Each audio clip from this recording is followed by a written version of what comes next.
Hi friends, welcome back. In this video, we are going to learn about future continuous tense. So friends, let's begin the topic first. तो first of all हम देखेंगे continuous tense की पहचान होती है रहा होगा, रही होगी, रहे होंगे। ये शब्द हिंदी वाक्य के अंत में पाए जाते हैं। इसका रूल्स देख लीजिए, अफर्मेटिव का रूल्स देख लीजिए। पहले सब्जेक्ट आएगा, सब्जेक्ट के अकॉर्डिंग शैल बी और विल बी होगा। फिर वर्ब होगा, लेकिन वर्ब में आईएनजी जोड़ना पड़ेगा। फिर ऑब्जेक्ट आएगा एंड लास्ट में अदर वर्ड आता है। अब देख लीजिए, शैल किसके साथ लगता है, विल किसके साथ लगता है। मैंने फ्यूचर इंडेफिनिट टेंस में आपको सिखाया है। आई बटन में उसका लिंक है। अगर आपको कंफ्यूज हो रहे हैं तो आई बटन में जाइए, आपको वीडियो मिल जाएगा। फिर भी मैं आपको यहां पर बता रहा हूं, आई और बी रहेंगे सब्जेक्ट के रूप में, तो आपको शैल बी लगाना पड़ेगा। इसके अलावा कोई दूसरे सब्जेक्ट रहेंगे तो सभी के साथ विल भी लगाना पड़ेगा। बेहद ही आसान है, क्योंकि इसमें आई और बी को आप याद कर लीजिए, समझ जाइए कि आई बी के साथ हमको शैल लगाना है। बाकी जितने सब्जेक्ट आएंगे सबके साथ विल भी लगाना है। चलिए एग्जाम्पल से समझ लेते हैं। तो देखिए, यहां पर एग्जाम्पल के रूप में आपको 4 सेंटेंस यहां पर देखने को मिल रहे होंगे। वह एक कार चला रहा होगा, मैं हिंदी पढ़ा रहा हूंगा, राम चाय पी रहा होगा, तुम अपना काम कर रहे होंगे। ये सेंटेंस आते हैं अफर्मेटिव सेंटेंस के अंतर्गत। तो देखिए, सबसे पहले हम देखते हैं अफर्मेटिव सेंटेंस में शुरू में क्या होता है, सब्जेक्ट। तो वह एक कार चला रहा होगा, यानी कि पुरुषवाचक है, तो वह की इंग्लिश ही। अब देखिए, जब वह इंग्लिश ही हो गया, तो अब देखिए यहाँ पर सब्जेक्ट तो हो गया हमारा। अब सब्जेक्ट के अनुसार हमको शैल भी और विल भी यूज करना पड़ेगा। तो देखिए यहाँ पर सब्जेक्ट क्या ही है, और आई और बी के साथ शैल भी लगता है, बाकी सभी के साथ विल भी लगता है। तो यहाँ पर हम विल भी लगा देते हैं, ही विल बी। अब देखिए, चलाना ड्राइव, ड्राइविंग लास्ट में ई होता है, ई को हटा दीजिए, ड्राइविंग। अब क्या चला रहा होगा, एक कार, यानी कि a car. He will be driving a car. Next example, मैं हिंदी पढ़ा रहा हूंगा, सब्जेक्ट आई, आई के अनुसार शैल बी, सब्जेक्ट हो गया, शैल बी कर्ता के अनुसार यहां पर यूज में आया शैल बी। उसके बाद पढ़ा, पढ़ा मतलब पढ़ाना, सॉरी यहां पर पढ़ाना मतलब टीच, टीच, टीच का मतलब पढ़ाना, यानी कि टीचिंग। फिर क्योंकि वर्ब में आईएनजी लगता है, ये क्या पढ़ा रहा होगा, Hindi, Hindi, full stop. I shall be teaching Hindi. Next, Ram चाय पी रहा होगा, सब्जेक्ट राम, सिंगुलर नेम है, कोई भी नेम है, हमको विल भी तो लगाना है पड़ेगा, विल भी। पीना टेक लगा देते हैं, ड्रिंक लगाना थोड़ा उचित नहीं है। टेकिंग चाय, चाय का मतलब T, Ram will be taking tea. Next, तुम अपना काम कर रहे होंगे, तुम का यू, अब यू के अनुसार भी will be, you will be. करना डू, जिसमें लगेगा आईएनजी, वर्ब है डूइंग। अब अपना काम, अपना के काम यहां पर लिखा है, सब्जेक्ट क्या है, यू है, तो यू के अनुसार अपना की इंग्लिश योर, योर वर्क, यानी कि you will be doing your work. मैंने अपना अपनी के बारे में डिटेल में वीडियो बनाया है, अगर आपको समझ नहीं आ रहा है तो डिस्क्रिप्शन में उसका लिंक है, जाकर इसके बारे में आप अपना अपनी का देख सकते हैं। ये तो हो गई अफर्मेटिव सेंटेंस। आई होप आपको इस समझ में आ गया होगा। चलिए अब आगे बढ़ते हैं, अब देख लेते हैं निगेटिव सेंटेंस को। तो यहां पर देखिए, निगेटिव सेंटेंस का रूल्स, रूल्स क्या है, सब्जेक्ट होगा, सब्जेक्ट के अनुसार शैल और विल आएगा, उसके बाद नॉट आएगा, फिर भी लगाएंगे। अब यहां पर भी अलग हो गया, क्योंकि बीच में नॉट आएगा, shall not be, will not be, इस तरह लिखा जाएगा। वर्ब का फर्स्ट फॉर्म, तो उसमें आईएनजी, ऑब्जेक्ट और अदर वर्ड, इस तरह स्ट्रक्चर इसका होता है। और बाकी शैल भी लगाने का तरीका वही है, आई भी के साथ शैल लगता है तो शैल ही लगेगा उसके साथ, बाकी सबके साथ विल ही लगेगा। बाकी यहां पर क्या हो जाएगा, केवल नॉट आएगा। चलिए एग्जाम्पल से समझते हैं। तो देखिए यहां पर एग्जाम्पल दिए हुए हैं, और इन एग्जाम्पल्स में देखिए आप, नहीं आ रहा है, इसमें भी नहीं आ रहा है, तो समझिए कि तो चलिए, अब निगेटिव में भी सब्जेक्ट कहां होता है, वाक्य के शुरू में होता है।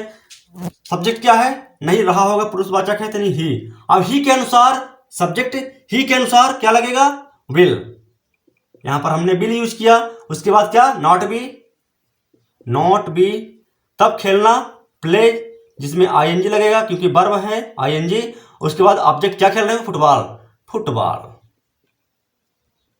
Full stop. नेक्स्ट, हम नहीं टहल रहे होंगे, सब्जेक्ट वी, सेंटेंस निगेटिव है, सब्जेक्ट अनुसार बी है, तो बी के अनुसार क्या लगेगा, सैल, तो सैल हमने यूज किया यहां पर, वी सैल। उसके बाद नॉट बी, नॉट बी टहलना, वॉक, जिसमें ING, be shall not be walking. तो निगेटिव सेंटेंस बनाना बेहद ही आसान है, विल सैल के बाद नॉट बी यूज में आता है, बाकी स्ट्रक्चर सेम रहता है। चलिए अब सीखते हैं हम इंट्रोगेटिव सेंटेंस। देखिए इंट्रोगेटिव सेंटेंस, इंट्रोगेटिव सेंटेंस का स्ट्रक्चर कहता है कि विल और शैल जो हेल्पिंग वर्ब होती हैं ये कर्ता के अनुसार शुरू में आएंगी, फिर सब्जेक्ट होगा, सब्जेक्ट के बाद बी आएगा, तब वर्ब का फर्स्ट फॉर्म जिसमें आईएनजी, ऑब्जेक्ट, अदर वर्ड और लास्ट में क्वेश्चन मार्क लगाना नहीं भूलिएगा। चलिए एग्जांपल से हम समझते हैं इसको। तो यहां पर एग्जांपल्स के रूप में सेंटेंस दिए हुए हैं, क्या वह खाना बना रहा होगा, क्या तुम स्कूल जा रहे होंगे, क्या वर्षा हो रही होगी। जैसा कि मैंने आपको पिछली वीडियोस में जो टेंस पढ़े होंगे आपने, मैंने आप जो बताया है, मैंने उसमें बताया है कि इंट्रोगेटिव सेंटेंस का मतलब होता है कि जिस वाक्य की शुरुआत क्या शब्द से होती है वही हमारा इंट्रोगेटिव सेंटेंस होता है, और इसका आंसर होता है यस या नो में होता है। जैसे यहां पर लिखा हुआ है क्या वह खाना बना रहा होगा, अब यहां पर इस क्वेश्चन कर रहा है तो जिसका आंसर क्या होगा, अगर वह खाना बना रहा होगा तो यस आएगा, अगर नहीं बना रहा होगा तो नो आएगा। इसलिए क्या इंट्रोगेटिव सेंटेंस का मतलब होता है कि जब हमारा आंसर, जब कोई आंसर देता है इसका तो यस या नो में देगा। जैसे देखिए, अब देखिए इनको, क्या है, क्या, तो क्या के बाद सब्जेक्ट क्या है, वह, तो वह का मतलब ही रहा होगा है तो ही। अब देखिए ही के अनुसार बिल ही आता है तो शुरू में क्या आ जाएगा, बिल आ जाएगा, ही के अनुसार विल ही हो जाएगा। खाना बनाने की बात हो रही है, बनाना मतलब हो जाएगा कुक, जिसमें आईएनजी लगा देंगे क्योंकि वर्ब के फर्स्ट फॉर्म में आईएनजी, सॉरी यहां पर ही के बाद बी आएगा, विल ही बी कुकिंग। उसके बाद क्या, फूड, फूड के बाद question mark, will he be cooking food होगा। क्या तुम स्कूल जा रहे होंगे, सब्जेक्ट क्या है, तुम, यानी कि यू के अनुसार शुरू में क्या आ जाएगा, विल ही आएगा, विल यू, तब आएगा बी। ये देखिए विल सेल सब्जेक्ट और बी, विल सेल सब्जेक्ट के अनुसार विल, यू और बी। फिर वर्ब, जाना वर्ब है गो, जिसमें आईएनजी लगा देंगे, गोइंग, स्कूल की बात हो रही है, टू, गोइंग टू स्कूल, क्योंकि स्थान है तो टू लगेगा, will you be going to school. Next, क्या वर्षा हो रही होगी, जैसा कि मैंने आपको बताया था अपने वीडियो में पहले कि वर्षा होना के लिए सब्जेक्ट रूप में क्या आता है, इट आता है, तो इट, अब इट के अनुसार भी क्या लगेगा, विल इट बी, और वर्षा होना रैन, जिसमें लगा देंगे आईएनजी, रैनिंग, लास्ट में question mark, will it be running. इस तरह इंट्रोगेटिव सेंटेंस का मतलब होता है कि जो सहायक क्रिया है वो शुरू में आ जाती है सब्जेक्ट के अनुसार। चलिए अब इंट्रोगेटिव प्लस निगेटिव सीख लेते हैं। तो इंट्रोगेटिव प्लस निगेटिव का मतलब होता है कि ऐसा वाक्य जिसकी शुरुआत क्या से होती है लेकिन शब्द वाक्य के बीच में नहीं भी दिया रहेगा, तो उसे कहते हैं इंट्रोगेटिव प्लस निगेटिव सेंटेंस। तो यहां पर interrogative plus negative sentence structure, subject के अनुसार विल सेल, इसमें भी शुरू में आएगा, सब्जेक्ट होगा, फिर नॉट के बाद बी आएगा, तब वर्ब का फर्स्ट फॉर्म जिसमें ING, object, other word, last में क्वेश्चन मार्क। चलिए एग्जांपल से समझते हैं। 3 एग्जांपल्स दिए हुए हैं, क्या वह नहीं खेल रहा होगा, अब क्या भी है और नहीं भी, और यहां पर नहीं। तो सबसे पहले देखते हैं सब्जेक्ट क्या है, क्या के बाद सब्जेक्ट ही के अनुसार विल ही, तब क्या होगा, निगेटिव है तो नॉट के बाद बी आएगा, विल ही नॉट बी, सब विल से शुरू में, फिर सब्जेक्ट, फिर नॉट और बी, फिर वर्ब खेलना प्ले, जिसमें लगाएंगे वर्ब में आईएनजी और लास्ट में question mark, will he not be playing. Next, क्या तुम नहीं सो रहे होंगे, विल यू नॉट बी, सोना, स्लीप में आईएनजी, स्लीपिंग। क्या वह गाना नहीं गा रही होगी, सब्जेक्ट क्या है, सी के अनुसार भी शुरू में आएगा विल सी, उसके बाद नॉट बी, गाना गाने की बात हो रही, सिंग में लगा देंगे आईएनजी, सिंगिंग, और गाना का मतलब आ सॉन्ग, और लास्ट में question mark. Will see not be singing a song. तो एकदम आसान है। सब्जेक्ट के बाद केवल हमको नॉट रखना पड़ेगा और बाकी हेल्पिंग वर्ब इसमें भी इंट्रोगेटिव सेंटेंस की तरह शुरू में आएंगी।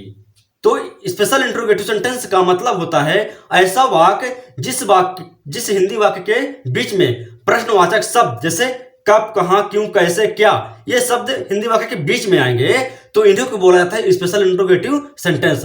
तो पहले प्रश्नवाचक शब्द की इंग्लिश बनाते हैं, फिर विल शैल सब्जेक्ट और तब बाकी का स्ट्रक्चर सेम रहेगा। चलिए एग्जांपल से हम समझते हैं। तो यहां पर देखिए WH मेंबर वाले यानी कि व्हाट, व्हेन, वेयर, हाउ ये सब शुरू में आएंगे। सब्जेक्ट के अनुसार विल शैल आएगा, फिर सब्जेक्ट तब भी आएगा, वर्ब का फर्स्ट फॉर्म जिसमें ING ऑब्जेक्ट अदर वर्ड होगा। जैसे एग्जांपल में देखिए वह कहां जा रहा होगा, तुम क्यों सो रहे होगे। अब कहां से क्वेश्चन कर रहा है, क्यों से कर रहा है, तो इनकी इंग्लिश पहले बनाएंगे। तो कहां का मतलब होता है वेयर। उसके बाद ये होगा WH member. Will shell subject के अनुसार सब्जेक्ट क्या है, वह है, तो वह के अनुसार आएगा विल। वेयर विल ही, जाना, सॉरी वेयर ही विल भी हो गया। उसके बाद क्या बोल रहा है, बी आएगा, तो यहां पर बी लगा देते हैं। तब जाना की इंग्लिश से गो जिसमें ING going. Where will he be going. Next, तुम क्यों सो रहे हो, क्यों का मतलब वाई। अब सब्जेक्ट क्या है, यू, तो यू के अनुसार क्या लगेगा, बिल ही लगेगा, वाई विल यू। उसके बाद बी आएगा और सोना का मतलब स्लीप जिसमें लगा देंगे ING, स्लीपिंग बी। तो इस तरह स्पेशल इंट्रोगेटिव सेंटेंस बनाया जाता है। अब देखिए special interrogative sentence plus negative भी होता है। अगर उसको बनाना है आपको तो जैसे यहां पर लिखा है वह कहां जा रहा होगा, तो आप कर सकते हैं वह कहां नहीं जा रहा होगा। तो जब यह आ जाएगा वेयर विल ही नॉट आ जाएगा, सब्जेक्ट के बाद केवल नॉट आ जाएगा इसमें।